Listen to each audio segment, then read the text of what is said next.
Bueno, buen día. Vamos a continuar con la clase teórica número 3. Vamos a refrescar algunos conceptos de la semana pasada y vamos a incorporar una temática nueva que después Maxi a su vez va a realizar una práctica. En la clase anterior analizamos dentro de la estática cuáles eran las fuerzas que actúan en el plano. A estos conjuntos de fuerzas se los denomina sistemas y decimos que conforman dos grupos, las fuerzas concurrentes y fuerzas no concurrentes. Las concurrentes es cuando más de dos fuerzas concurren a un punto, en este caso coincidente, con la intersección de los ejes cartesianos, y las no concurrentes cuando las mismas no concurren todas a un solo punto. Dentro de las concurrentes, recordamos que para hallar la resultante construíamos el polígono de fuerza, ubicando el punto de inicio, por ejemplo, de fuerza 2, donde estaba el punto de aplicación de F1, en el punto de aplicación de F2 iniciaba F3, y cuando uníamos el punto inicial con el punto de aplicación de F3, obteníamos la resultante del sistema. Para el caso de resolución de sistemas no concurrentes, vamos a sumar varias fuerzas que no son paralelas.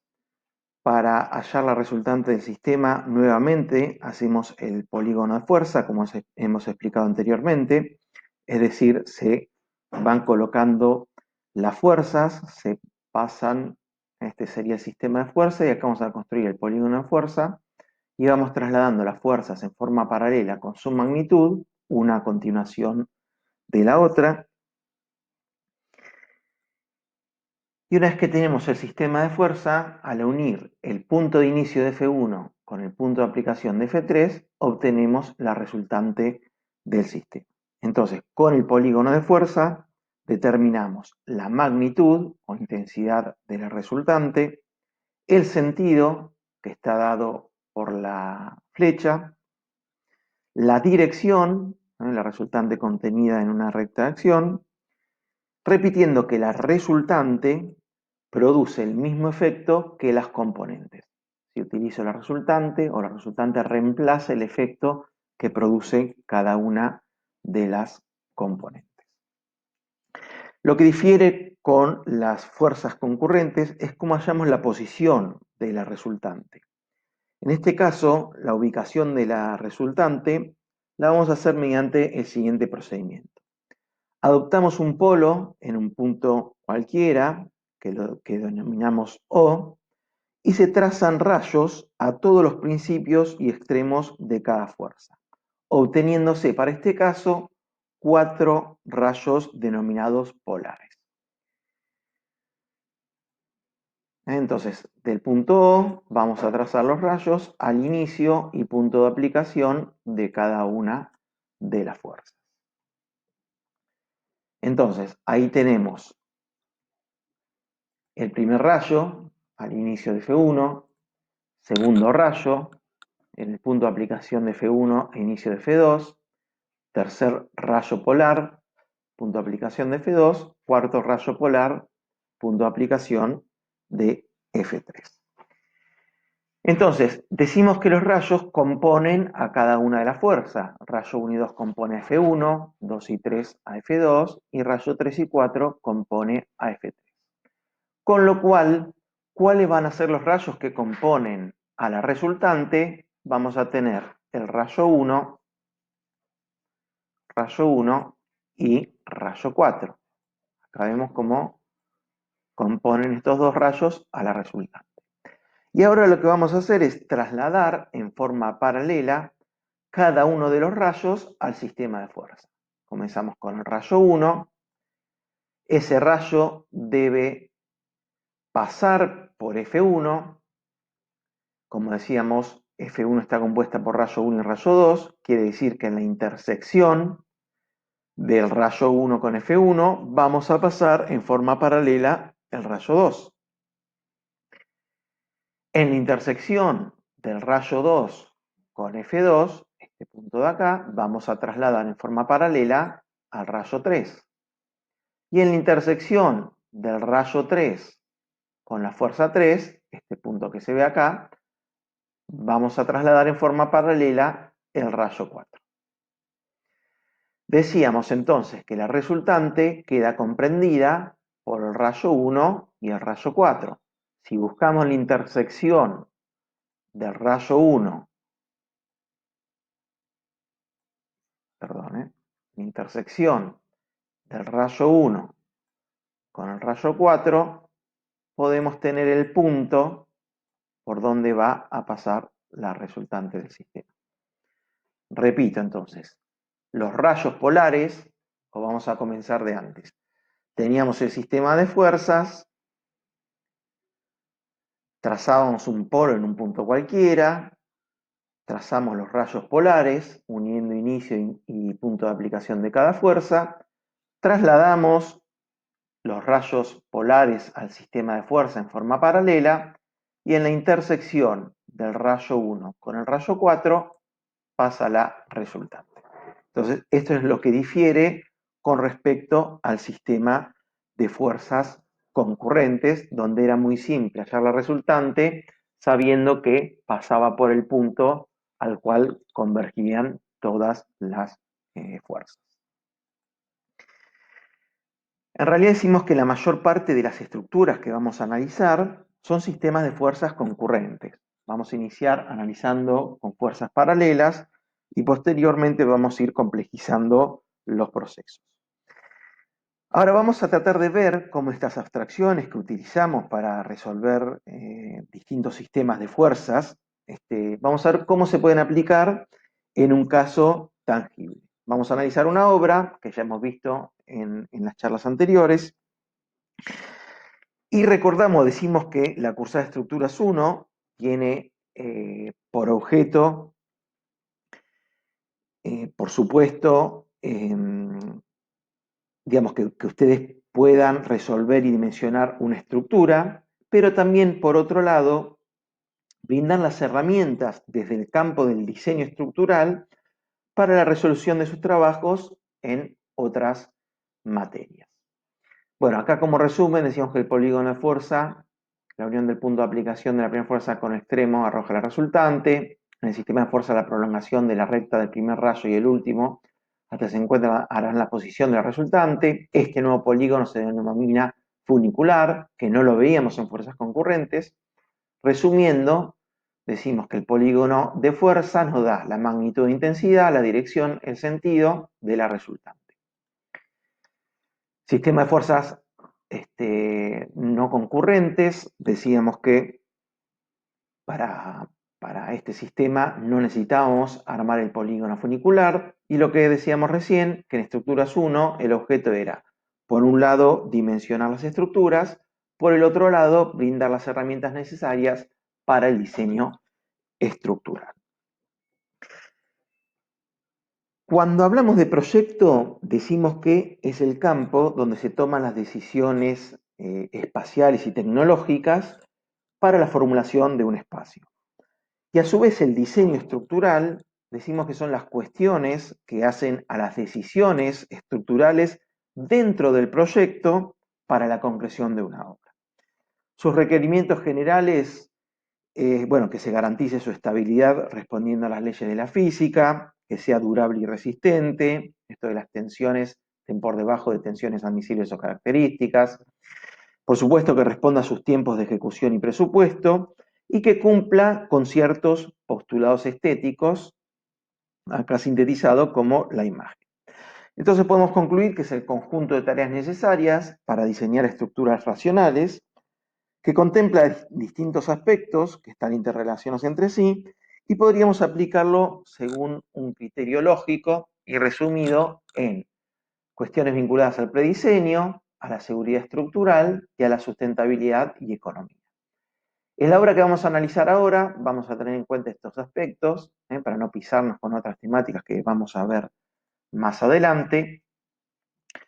Y vemos el centro de distribución Renault, una obra realizada en el año 1982. Fíjense, sin embargo, la estética, qué moderna que es. Es una obra que tiene 40 años, Sin embargo, fíjense, la estética y la tecnología utilizada no deja de ser una obra moderna. Bueno, es considerada la obra más lúdica, ¿no?, del estudio de Foster, y el requerimiento del comitente, que era la firma de autos Renault, es que fuera una obra económica, flexible y de rápida ejecución. Estos eran los requerimientos del comitente y, digamos, el abordaje, el análisis del abordaje va a ser desde la función y cómo la misma determina tanto la morfología como esta imagen, ¿no?, este expresionismo estructural que se puede observar en estas fotos. Bueno, y además, como decíamos, perdón, el abordaje de la función que determina la imagen, la morfología, y cómo hay una correcta elección de la tecnología para materializar estas ideas. Eran módulos de 24 metros de luz libre que, si ustedes ven, se dividían en 3 tramos. Para evitar la perturbación que generaban estos elementos, si uno quisiera tener una columna que llegara a la Tierra, el apoyo es tomado con tensores superiores. Esto, por supuesto, que potencia la flexibilidad del programa, evitar estas perturbaciones de estas columnas llegando al suelo. Entonces, como vemos, se divide en 3 tramos. Primer apoyo con una columna rígida, segundo apoyo con un tensor, tercero lo mismo, y el cuarto nuevamente con una columna rígida. Bueno, los primeros bocetos, el análisis pormenorizado de cómo deben ser los encuentros de cada uno de los elementos componentes de la estructura. Y decimos que la determinación de los esfuerzos se lograba con una simple descomposición de fuerzas en el plano. Se inicia, por supuesto, con la componente, que es esta componente que nosotros vemos acá, dado por el esfuerzo tanto del peso propio de la estructura como de las acciones, como puede ser la del viento en este caso. Y fíjense que esa fuerza F1 no estamos haciendo otra cosa que un polígono de fuerza, descomponerla en 2 direcciones. Bueno, esta metodología de descomposición de fuerza después la vamos a ver digamos, lo vamos a ver con mayor profundidad con el método de Cremona, que lo vemos en la segunda unidad, y terminamos viendo cómo la resolución final es una combinación ideal entre elementos comprimidos, fíjense que los puse en azul para que sean reconocidos fácilmente, a su vez esos elementos comprimidos son materializados con perfiles que tienen rigidez para absorber esfuerzos de compresión y pandeo,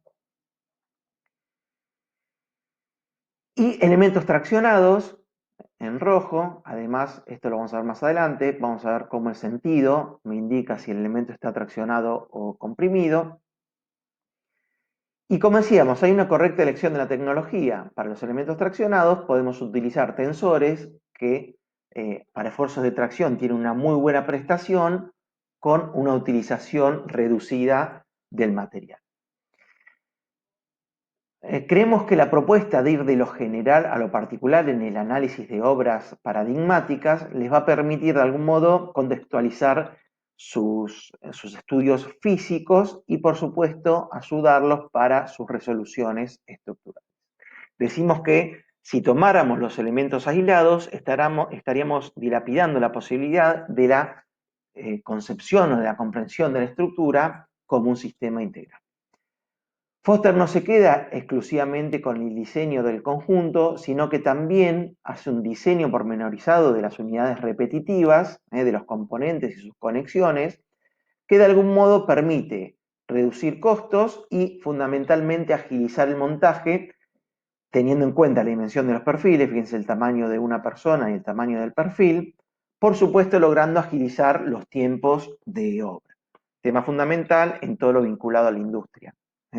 Cuanto más tiempo se tarda una obra, digamos, menos posibilidad de ingreso de dinero va a tener la industria que genere esta obra.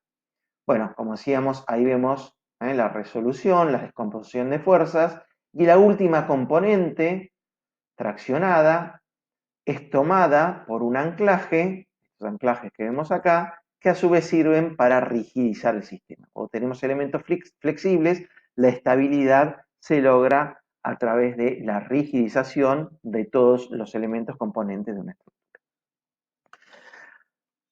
Bueno, la semana pasada habíamos visto qué sucedía cuando teníamos dos fuerzas de igual magnitud separadas por una distancia. Decíamos que esas dos fuerzas producían un giro al cual denominábamos par de fuerzas, o momento. Entonces, estas dos fuerzas producen un giro antihorario. La convención de signos que tenemos para giros antihorarios es negativa. Fíjense entonces, ¿cuál es el momento que produce esta fuerza con respecto a un punto cualquiera? Puede ser el punto O. Va a surgir de multiplicar la magnitud de la fuerza por la distancia perpendicular a ese punto. Y esto es muy importante. La distancia que tomamos de una fuerza cualquiera con respecto a un punto siempre es la perpendicular. Entonces, no me importa qué sentido de dirección tenga la fuerza, porque voy a tomar la distancia perpendicular.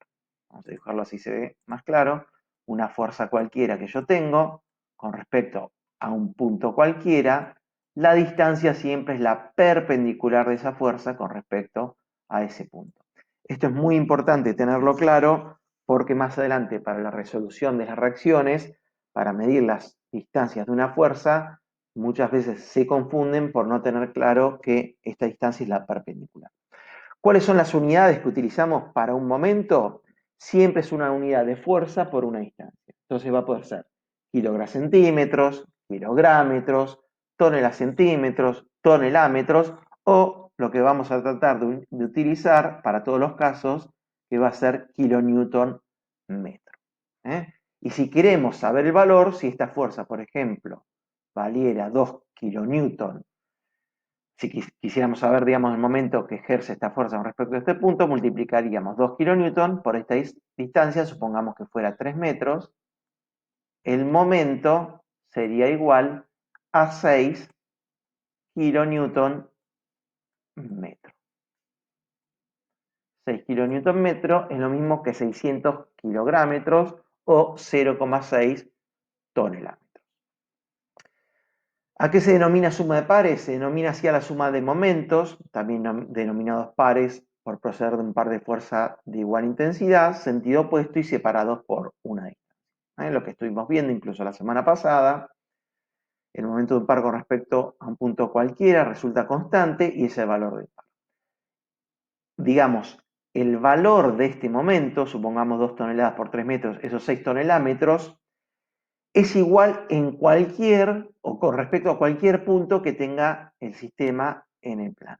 Quiere decir que puede ser desplazado ese par de fuerzas sin que afecte al sistema de fuerzas. ¿Cómo componemos una fuerza y un par? Decimos que analíticamente nos da la misma fuerza desplazada a una distancia que resulta del cociente entre la fuerza y el par, o sea, de dividir el par sobre la fuerza, eso me va a dar una distancia. Y gráficamente, lo que hacemos, vamos a ir dibujándolo como en la secuencia, supongamos que tenemos este caso, una fuerza y un par. ¿Cómo hacemos la resolución? Bueno, vamos, lo que decimos, a descomponer ese par. Si este par, por ejemplo, valía 6 tonelámetros, podemos decir, y tenemos que componerlo con una fuerza de 2 toneladas, esto lo van a ver después en la práctica con Maxi, pero para que ya tengan un concepto, yo podría dibujar ese par de fuerzas de 6 tonelámetros con dos fuerzas, por ejemplo, de 2 toneladas cada una. Perdón, vamos a dibujarlo más arriba porque si no, no voy a poder hacer. Entonces dibujo el par de fuerza, una fuerza separada por una distancia. Supongamos que puede ser una fuerza de 2 toneladas, separada por una distancia de 3 metros, y tenemos que componerlo con una fuerza de 2 toneladas. Entonces lo que podemos hacer es dibujar esa fuerza enfrentada con una de las dos fuerzas que componen el par de fuerzas. ¿Qué pasa cuando tengo una bifuerza, o sea, dos fuerzas iguales pero en sentido contrario? Las mismas se suprimen. Quiere decir que la resultante final fue una fuerza igual a la fuerza inicial, pero desplazada. Y en este caso se ve mejor. Tenemos el momento, tenemos la fuerza, enfrentamos a la fuerza que tenemos con una de las dos fuerzas del par. El resultado final, como se eliminan estas dos fuerzas, es esta fuerza que quedó desplazada, pero mantiene la misma magnitud y el mismo sentido. Acá se ve un poco más grande. Repito, tenemos un par y una fuerza, dibujamos el par, lo descomponemos en una fuerza por una distancia, dos fuerzas iguales, enfrentamos a una de las fuerzas, porque sabemos que es igual y contraria, y las podemos suprimir dando por resultado esta fuerza. Si esto valía 6 tonelómetros, ¿el único par que puedo construir va a ser de 2 toneladas por 3 metros de distancia? No. Puede ser también un par, por ejemplo, de 6 toneladas, ¿por qué distancia?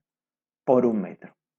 Ya no por 3 metros, sino por 1 metro. Entonces, el producto que surge de multiplicar la fuerza por la distancia más 6 tonelómetros es el valor de par, y decimos que ese par se puede descomponer en infinitas fuerzas y distancias, siempre y cuando el producto de las mismas me dé el valor inicial del par. Bueno, para ir finalizando vamos a ver el teorema de Varignon.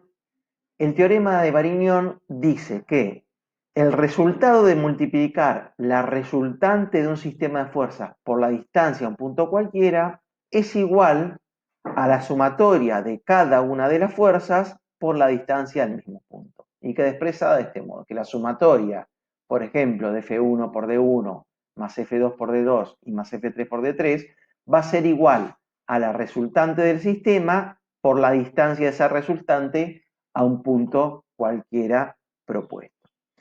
¿Para qué nos sirve el teorema de Varignon? Para poder despejar la distancia que tiene la resultante con respecto a un punto. Es para una resolución analítica. Y vamos al caso que habíamos visto originalmente, cuando tenemos un sistema de fuerzas y tenemos una resultante. Decimos entonces que el teorema de Varignon dice que el producto de la resultante del sistema por la distancia a un punto cualquiera, siempre a la distancia perpendicular, va a ser igual al producto o a la sumatoria de los productos de cada una de las fuerzas por la distancia a ese mismo punto. Siempre la perpendicular. Entonces, o podemos trasladar esta fuerza sobre su recta de acción y tomar la distancia perpendicular, o tomamos una distancia perpendicular, en este caso, a ese eje. Bueno, vamos paso por paso para que se pueda comprender mejor. Esa es la distancia de la resultante al punto O. Esta es la distancia de F1 al punto O. Esta es la distancia de F2 al punto O. Ahí vemos la distancia de F1 y de F2.